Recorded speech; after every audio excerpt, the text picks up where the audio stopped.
I was born in London, England. I was the second child of my parents. My sister, who was born before me, was stillborn during the Blitz, and my mother lost her, and then she lost my dad in World War II. And so after everything was over and the war ended, she needed a new start, and she bravely brought me to Canada.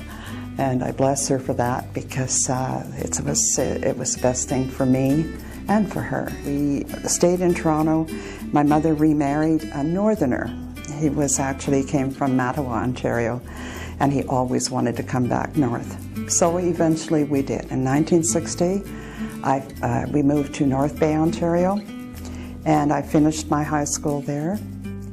I really always wanted to write. I wrote as a child. I read a lot, and I scribbled poetry even as a child, and I wanted to be a journalist.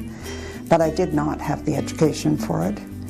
So the first chance I got, and I had 3 children by this time. I was married and had my 3 boys.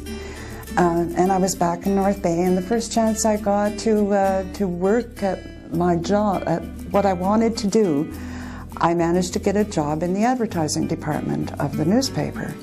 And then I spent every possible hour that I could between the kids and my work, my job, to write stories and go out on weekends and do, stories and give them freely.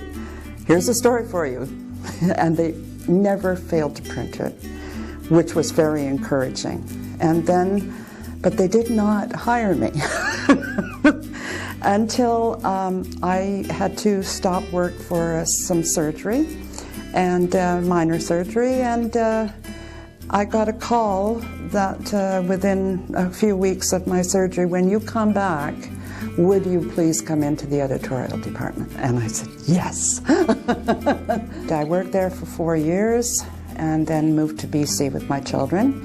Tried to get into the Times Colonists, which had laid off pretty near all their staff. It was a bad time, and so I ended up delivering newspapers instead of writing for them and helping my son do that, and then taking on little jobs like working for an auto trader magazine, doing anything I could, working for a nursing agency. I had children. I had to look after them.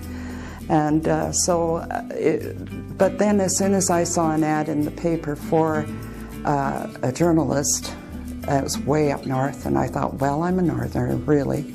I am now. And so we went up. My children and I went up to Kitimat, BC, and I worked for the Northern Sentinel Press, and I loved it there. I became editor there within just a few months, and it was very challenging. Of course, I came to Elliott Lake in 1985 to work for the Standard newspaper. I worked for the Standard for some time, and then we moved to Sudbury. I worked for the Sudbury Star for a little while.